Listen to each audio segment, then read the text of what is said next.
Hello everyone. बेटा आज का जो हमारा टॉपिक है that is ionisation energy. Ionisation energy क्या है? देखिए, आपका जब भी कोई एटम न्यूट्रल गैसियस स्टेट में होता है तो उसमें सेंटर में बेटा ये न्यूक्लियस होता है। न्यूक्लियस पे पॉजिटिव चार्ज होता है। न्यूक्लियस पे पॉजिटिव चार्ज होता है। क्यों? क्योंकि उसके अंदर प्रोटॉन प्रेजेंट होते हैं। प्रोटॉन जो हमारे होते हैं वो पॉजिटिवली चार्ज स्पीशीज होता है। उसके आसपास शेल्स में इलेक्ट्रॉन रिवॉल्व करते हैं। इलेक्ट्रॉन के ऊपर नेगेटिव चार्ज होता है। तो ये पॉजिटिव प्रोटॉन और नेगेटिव इलेक्ट्रॉन के बीच में फोर्स ऑफ अट्रैक्शन होती है, जिसकी वजह से न्यूक्लियस जो है इलेक्ट्रॉन्स को टाइटली हेल्ड करके रखता है, पकड़ के रखता है। अब आयनाइजेशन एनर्जी क्या है कि अगर आपको एक इलेक्ट्रॉन निकालना है तो आप क्या करेंगे? जो न्यूक्लियस के फोर्सेस हैं, न्यूक्लियर फोर्सेस जो हैं, उनको ओवरकम करना पड़ेगा। उनको ओवरकम करने के लिए एनर्जी देनी पड़ेगी। तो जो एनर्जी आप दोगे ना एक इलेक्ट्रॉन को निकालने के लिए, the minimum amount of energy required, कितनी मिनिमम एनर्जी चाहिए? किस लिए? To remove the most loosely bound electron. सबसे लूजली बाउंड कौन होगा? और आउटर मोस्ट शेल वाला, क्योंकि जो सबसे बाहर वाली शेल पे है उसी पे न्यूक्लियस ज्यादा इन्फ्लुएंस नहीं लगा पाएगा, बीच में शील्डिंग इफेक्ट वगैरह रहेगा। जितना न्यूक्लियस के पास होगा इलेक्ट्रॉन उतना टाइटली हेल्ड होगा। तो लूजली हेल्ड तो कौन सा है? जो सबसे दूर होगा न्यूक्लियस से। From a neutral gaseous atom, आपके पास न्यूट्रल गैसियस एटम है, उसके सबसे बाहर वाली शेल से एक इलेक्ट्रॉन निकालने के लिए जो आप एनर्जी देते हो, that energy is known as ionisation energy. ठीक है? तो आपके पास कोई भी एटम है न्यूट्रल गैसियस स्टेट में, उससे आपने केटायन बनाना है पॉजिटिवली चार्ज, वो भी आपका गैसियस स्टेट में ही बनेगा। केटायन कैसे बनेगा? जब न्यूट्रल गैसियस एटम ने एक इलेक्ट्रॉन लूज कर दिया होगा। तो उसके लिए जो हम एनर्जी देते हैं उसको हम बोलते हैं आयनाइजेशन एनर्जी। आई ई से डिनोट कर रही हूं मैं इसे। ठीक है? ये हमारी आयनाइजेशन एनर्जी होती है। कई जगह आपको ये आयनाइजेशन पोटेंशियल की टर्म्स में भी लिखा मिलेगा। तो पोटेंशियल भी वही है, the energy required can also be explained in term of ionisation potential. Ionisation potential आपका क्या होता है? Minimum amount of potential needed to remove the most loosely held electron from an isolated neutral gaseous atom। वही सबसे बाहर वाली shell से एक इलेक्ट्रॉन रिमूव करने के लिए जो पोटेंशियल प्रोवाइड किया जाता है that is known as ionisation potential. अब जो यूनिट्स हैं बेटा आयनाइजेशन एनर्जी की बता रही हूँ पहले आपको। आयनाइजेशन एनर्जी को हम मेजर करते हैं किलोजूल पर मोल में। किलोजूल पर मोल। ठीक है? और आयनाइजेशन पोटेंशियल जो होता है आपका, आयनाइजेशन पोटेंशियल जो है उसको आप मेजर करते हो इलेक्ट्रॉन वोल्ट में। ठीक है? अब आप इसको लिख भी सकते हैं इस तरह से कि 1 इलेक्ट्रॉन वोल्ट जो है ना बेटा आपका, electron volt per atom, that is equal to 1.602 into 10 raised to the power minus 19 joule पर एटम। ऐसे भी लिख सकते हैं हम। ठीक है? कि 1 इलेक्ट्रॉन वोल्ट इतने जूल के इक्वल होता है, 1.602 into 10 raised to the power minus 19। अब आप इसे जब पर एटम के लिए निकाल रहे हैं तो 1.602 into 10 raised to the power minus 19 per मोल के लिए जब आप इसे निकालेंगे तो इसको एवोगैड्रो नंबर से मल्टीप्लाई कर दो। एवोगैड्रो नंबर क्या होता है आपका? 6.022 into 10 raised to the power 23। इससे मल्टीप्लाई करेंगे तो आंसर आपका किस में आ जाएगा? जूल पर मोल में आ जाएगा। अगर आप पर मोल में निकाल रहे हैं तो ये आपका आ जाएगा। जब आप इसे मल्टीप्लाई करके देखेंगे, करके देख लीजिएगा, 96472 जूल पर मोल। और अगर मैं इसको किलो जूल में कन्वर्ट करूंगी तो it will be 96.472 kilo joule per mole. तो 1 इलेक्ट्रॉन वोल्ट पर एटम किसके इक्वल होता है? 96.472 किलो जूल पर मोल के इक्वल होता है। अब हम बात करते हैं कि first ionization energy, second ionization energy क्या होती है। ये कहता है बेटा कोई भी आपका जो न्यूट्रल गैसियस एटम है ना, उससे जब पहली बात तो ये है कि वो एक बार में एक ही इलेक्ट्रॉन लूज करेगा। ऐसा नहीं है कि आप 4 इलेक्ट्रॉन किसी भी न्यूट्रल गैसियस एटम से एक बार में निकाल दोगे, ऐसा कभी नहीं होता। पहले आपको एक इलेक्ट्रॉन रिमूव करना पड़ेगा, फिर दूसरा इलेक्ट्रॉन रिमूव करना पड़ेगा, फिर तीसरा करना पड़ेगा। ठीक है, तो they are removed one after the another, एक के बाद एक रिमूव होता है सक्सेशन में, साइमल्टेनियसली कभी भी रिमूव नहीं होते। तो this is known as also known as successive ionization energies. अब ये कहता है कि आपका जो गैसियस एटम है वो इलेक्ट्रॉन लूज करेगा। इलेक्ट्रॉन लूज करके पहले क्या बताएगा? Monovalent cation. मोनोवैलेंट केटायन का मतलब ये है बेटा कि जो भी आपका केटायन बनेगा ना, उस पे सिंगल पॉजिटिव चार्ज आएगा, उसकी वैलेंसी 1 रहेगी। ठीक है, फिर उसके बाद उससे आप दूसरा इलेक्ट्रॉन निकाल सकते हो। तो इसमें क्या हुआ कि इसने एक इलेक्ट्रॉन लूज किया है शुरू में। तो एक इलेक्ट्रॉन निकालने के लिए जो आप पहली बार आयनाइजेशन एनर्जी दे रहे हो, उसको हम बोलते हैं आयनाइजेशन एनर्जी 1। ठीक है, पहली बार जो एनर्जी दी वो हमारी आयनाइजेशन एनर्जी 1 है। अब आप सेम एनर्जी के साथ दूसरा इलेक्ट्रॉन रिमूव नहीं कर सकते। सेम एनर्जी के साथ we can't remove second electron. ऐसा क्यों? क्योंकि देखो, एक एग्जांपल से समझते हैं हम। मान लो सोडियम था आपके पास, Na, उसका एटॉमिक नंबर 11 था बेटा, 281। उससे आपने केटायन बनाया, एक इलेक्ट्रॉन रिमूव कर दिया, Na पॉजिटिव। ठीक है, 28, ये वाला एक इलेक्ट्रॉन हमने निकाल दिया।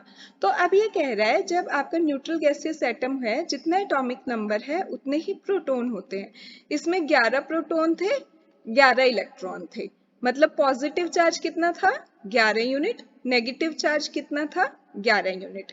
जब उससे आपका केटायन बना तो क्या हुआ बेटा? एक इलेक्ट्रॉन कम हो गया। प्रोटॉन कितने हैं? प्रोटॉन नहीं निकलते कभी भी आयनाइजेशन में, इलेक्ट्रॉन निकलते हैं। तो प्रोटॉन तो उतने के उतने हैं, 11। इलेक्ट्रॉन रह गए आपके 10। अब पॉजिटिव चार्ज है 11 यूनिट, नेगेटिव चार्ज है 10 यूनिट। तो ये 11 10 को ज्यादा फोर्स के साथ अपनी तरफ खींचेंगे, तो इलेक्ट्रॉन्स जो हैं न्यूक्लियस से टाइटली हेल्ड हो जाएंगे केटायन के केस में, क्योंकि ऑलरेडी प्रोटॉन ज्यादा हैं और इलेक्ट्रॉन कम हैं। अब उसमें से अगर फिर आप इलेक्ट्रॉन निकालने की कोशिश करोगे तो आपको ज्यादा एनर्जी देनी पड़ेगी, सेम एनर्जी के साथ आप नहीं निकाल सकते। तो energy required to remove second electron, energy required to remove second electron is always higher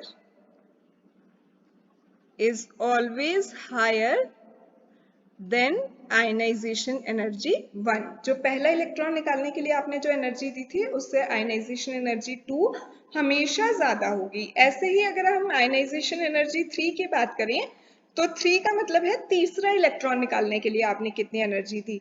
तीसरा इलेक्ट्रॉन निकालने के लिए तो बेटा अब देखो सोडियम का ही एग्जाम्पल है, प्रोटॉन 11।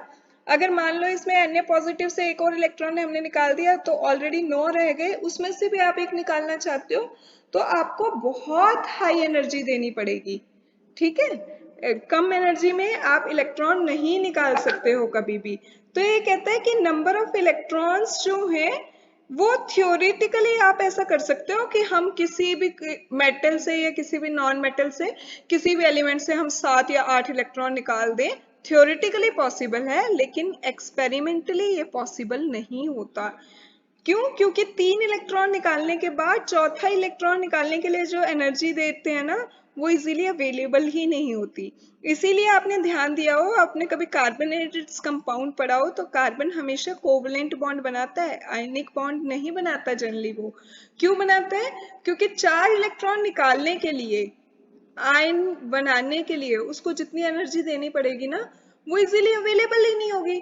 तो उससे बढ़िया वो क्या करेगा? उससे बढ़िया वो सोचेगा भाई मैं शेयरिंग करके बना लूंगा बॉन्ड, मेरे पास इतनी एनर्जी नहीं है कि मैं 4th इलेक्ट्रॉन भी लूज कर दूं। तो ये केटायन या एनायन नहीं बनाता, आयनिक कंपाउंड नहीं बनाता कार्बन, इसीलिए कोवलेंट कंपाउंड्स बनाता है। ठीक है, तो हम जनरली कह सकते हैं कि हमारी जो फर्स्ट आयनाइजेशन एनर्जी है उससे सेकंड ज्यादा होती है। Ionization energy 3 is greater than ionization energy 2 and that is greater than ionization energy 1 always. ठीक है, कुछ एक एक्सेप्शन है वो मैं आपको आगे कराती हूँ। अब ये कहता है कि फैक्टर्स क्या क्या हैं, factors on which ionization energy depends, factors on which ionization energy depends, किस किस फैक्टर पे डिपेंड करेगी। तो पहला तो ये कहता है बेटा एटॉमिक साइज पे डिपेंड करेगी, क्योंकि आपने देख लिया आयनाइजेशन एनर्जी क्या है कि सेंटर में न्यूक्लियस है और बाहर वाली शेल से एक इलेक्ट्रॉन निकालने के लिए जो आप एनर्जी दे रहे हो वो आयनाइजेशन एनर्जी है। तो जितना बड़ा आपका एटम का साइज होगा, इसका मतलब न्यूक्लियस और आउटर मोस्ट शेल में उतनी कम इंटरेक्शन होगी, उतनी कम अट्रैक्शन होगी। अट्रैक्शन कम होगी तो इलेक्ट्रॉन इजीली निकल जाएगा। तो साइज बड़ा होगा तो इलेक्ट्रॉन इजीली निकल जाएगा, इजीली निकल जाएगा मतलब कम एनर्जी में भी निकल जाएगा। Greater the atomic size, greater the atomic size, lesser will be ionization energy, तो आयनाइजेशन एनर्जी कम होगी। उसके कंपैरिजन अगर आपका छोटे से साइज का एटम है, छोटे साइज का एटम है तो इलेक्ट्रॉन न्यूक्लियस के बिल्कुल पास है, न्यूक्लियस के पास है तो प्रोटॉन प्रेजेंट है न्यूक्लियस में पॉजिटिवली चार्ज, उन्होंने इलेक्ट्रॉन्स को बहुत टाइटली हेल्ड कर रखा है। अब भाई जब उन्होंने उसे जकड़ ही रखा है, पकड़ रखा है, तो आपको उससे इलेक्ट्रॉन निकालने के लिए बहुत ज्यादा एनर्जी देनी पड़ेगी, और बहुत ज्यादा एनर्जी देनी पड़ेगी, इसका मतलब आयनाइजेशन एनर्जी हाई हो जाएगी। ठीक है, दूसरा ये कहते हैं न्यूक्लियर चार्ज। न्यूक्लियर चार्ज की बात करें बेटा तो न्यूक्लियर चार्ज है means number of proton present in an atom. अब न्यूक्लियर पे तो चार्ज प्रोटॉन्स की वजह से ही है ना, पॉजिटिव चार्ज। तो जितना ज्यादा पॉजिटिव चार्ज होगा, मतलब मोर द न्यूक्लियर चार्ज, उतना मुश्किल से इलेक्ट्रॉन निकलेगा, क्योंकि जितना ज्यादा न्यूक्लियर चार्ज है, पॉजिटिव चार्ज है, उतना ज्यादा फोर्स के साथ वो इलेक्ट्रॉन्स को अपनी तरफ खींचेगा। जब वो अपनी तरफ खींच रहा है तो वो इलेक्ट्रॉन को निकलने नहीं देगा। More the nuclear charge, more is forces of attraction,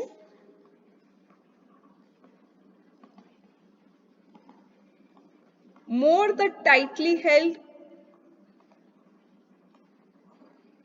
electrons, electron tightly held होंगे, डिफिकल्ट टू रिमूव, निकालना मुश्किल होगा, और जब निकालना मुश्किल होगा तो एनर्जी ज्यादा देनी पड़ेगी। Higher will be the ionization energy, तो आयनाइजेशन एनर्जी हाई लगेगी उस केस में। तीसरा ये कहता है बेटा शील्डिंग इफेक्ट या स्क्रीनिंग इफेक्ट, शील्डिंग इफेक्ट या स्क्रीनिंग इफेक्ट। ये जो है ये मैंने आपको स्लेटर रूल में अच्छे से कराया है, स्क्रीनिंग इफेक्ट कैसे कैलकुलेट करते हैं, शील्डिंग इफेक्ट कैसे कैलकुलेट करते हैं, आप वो वीडियो देख सकते हैं, स्लेटर रूल के नाम से मिलेगी आपको। इसमें ये कहता है बेटा कि जब भी आपका सेंटर में न्यूक्लियस है, चारों तरफ इलेक्ट्रॉन्स रिवॉल्व कर रहे हैं, तो जो बाहर वाली शेल के इलेक्ट्रॉन है ना, उनको भी न्यूक्लियस अपनी तरफ खींच रहा है और अंदर वाली शेल के इलेक्ट्रॉन्स को भी अपनी तरफ खींच रहा है। लेकिन इलेक्ट्रॉन और इलेक्ट्रॉन के बीच में आपस में क्या हो जाता है, रिपल्शन हो जाती है, ये इलेक्ट्रॉन एक दूसरे को रिपेल करेंगे। तो अंदर वाली शेल के जो इलेक्ट्रॉन्स होते हैं ना, वो न्यूक्लियस का पुल बाहर वाली शेल के इलेक्ट्रॉन्स पे लगने नहीं देते, वो बीच में ढाल बन के खड़े हो जाते हैं, अरे हम सारा न्यूक्लियर पुल लेंगे, आप तक पहुंचने नहीं देंगे। तो जब वो ढाल का काम करते हैं, बीच में शील्ड का काम करते हैं, इसका मतलब वो शील्डिंग इफेक्ट लगा रहे हैं। तो अंदर वाली शेल में जितने ज्यादा इलेक्ट्रॉन होंगे उतना ज्यादा शील्डिंग इफेक्ट लगेगा, उतना ज्यादा शील्डिंग इफेक्ट लगेगा तो बाहर वाले इलेक्ट्रॉन्स पे तो बेचारों पे न्यूक्लियस का चार्ज लग ही नहीं पाएगा, न्यूक्लियस का चार्ज नहीं लग पाएगा तो उनको कोई ले जाओ थोड़ी सी एनर्जी देके। So higher the screening effect, higher the screening effect, lesser will be the ionization energy, lesser will be the ionization energy। Concept तो समझ आ रहा है ना आपको कि क्यों ऐसा क्यों हो रहा है, ठीक है। अब उसके बाद बेटा ये आपको कहता है कि अगर हम बात करें पेनिट्रेशन इफेक्ट ऑफ इलेक्ट्रॉन्स की, penetration effect of electrons। तो उसमें ये कहता है बेटा कि आयनाइजेशन एनर्जी जो है ना that is influenced by penetration effect of electron, कि इलेक्ट्रॉन का पेनिट्रेशन इफेक्ट कितना है उसका बहुत इन्फ्लुएंस आता है। Greater the probability of finding the electron close to nucleus, जितना इलेक्ट्रॉन न्यूक्लियस के क्लोज होगा, greater the probability of finding the electron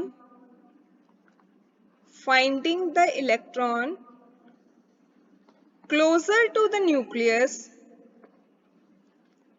जितना न्यूक्लियस के पास होगा उतना मुश्किल से रिमूव होगा ना। More will be it attraction towards the nucleus, ज्यादा अट्रैक्शन होगी न्यूक्लियस की तरफ, मोर will B attraction towards the nucleus. और उसकी वजह से क्या होगा, अट्रैक्शन की वजह से harder to remove, difficult to remove, और डिफिकल्ट टू रिमूव है तो greater will be ionization energy. अब अगर हम इसकी बात करें, पेनिट्रेशन की बात करें, तो हमारा जो ऑर्डर ऑफ पेनिट्रेशन होता है of different type of electron, of different type of electron, वो होता है हमारा बेटा कि S का सबसे ज्यादा S इलेक्ट्रॉन का पेनिट्रेशन होता है न्यूक्लियस की तरफ, फिर P का, फिर D का, फिर F का। तो इस बात को अगर हम ध्यान में रखें तो आयनाइजेशन एनर्जी की अगर हम बात करते हैं तो S इलेक्ट्रॉन तो न्यूक्लियस के सबसे पास है, तो सबसे ज्यादा टाइटली हेल्ड होगा। तो S में से इलेक्ट्रॉन निकालने के लिए हाईएस्ट आयनाइजेशन एनर्जी आपको देनी पड़ेगी, और F में से बहुत कम एनर्जी से इलेक्ट्रॉन निकल जाते हैं। ठीक है, तो ये इफेक्ट है बेटा पेनिट्रेशन इफेक्ट।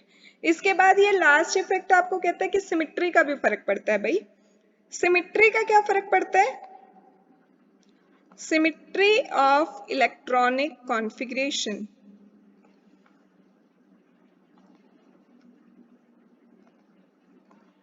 सिमेट्री में बेटा ये कहता है कि अगर आपका जो भी एटम है वो फुल्ली फिल्ड है या हाफ फिल्ड है, फुल्ली फिल्ड है या हाफ फिल्ड है, तो वो ज्यादा सिमेट्रिकल है, और ज्यादा सिमेट्रिकल है तो उसमें से इलेक्ट्रॉन निकालना उतना ही मुश्किल होगा।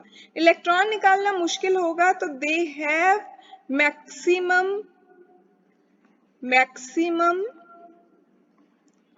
Ionization energy. फुल्ली फिल्ड और हाफ फिल्ड की आयनाइजेशन एनर्जी इसलिए बहुत ज्यादा होती है। अगर आप नाइट्रोजन का केस देखो, atomic number 7, 1s2, 2s2, 2p3, तो 2s फुल्ली फिल्ड है आपका और 2p जो है वो हाफ फिल्ड हो जाता है, तो ये बहुत स्टेबल हो जाता है, इसमें से इलेक्ट्रॉन निकालना मुश्किल होता है। इससे इजीली तो आप ऑक्सीजन से निकाल दोगे नाइट्रोजन के कंपैरिजन। ठीक है, तो फिर वेरिएशन भी पढ़ ही लेते हैं पीरियोडिक टेबल में कि वेरिएशन क्या रहेगी। चलिए, variation of ionization energy in periodic table.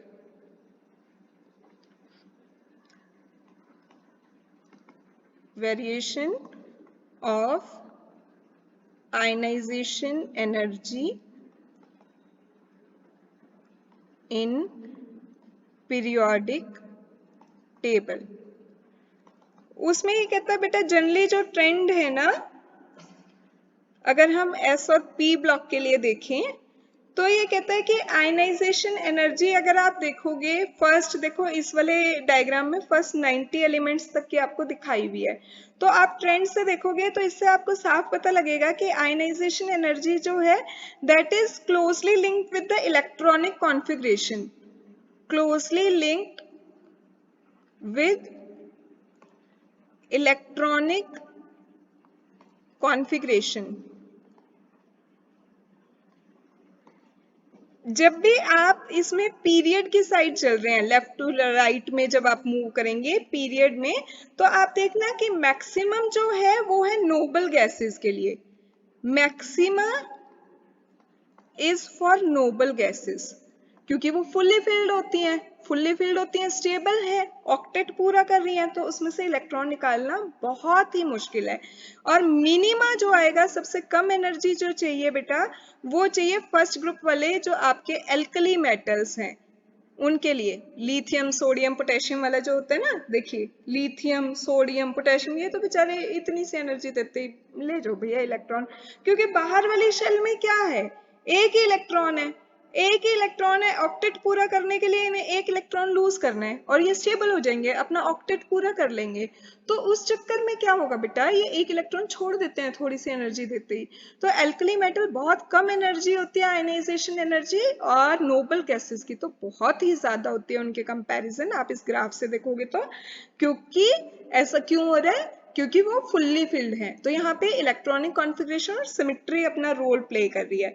अगर आप अलोंग अ पीरियड, अभी आपने देखा ये वाला आ रहा है, अब एक पीरियड की पूरी डिस्कशन कर लेते हैं अलोंग अ पीरियड।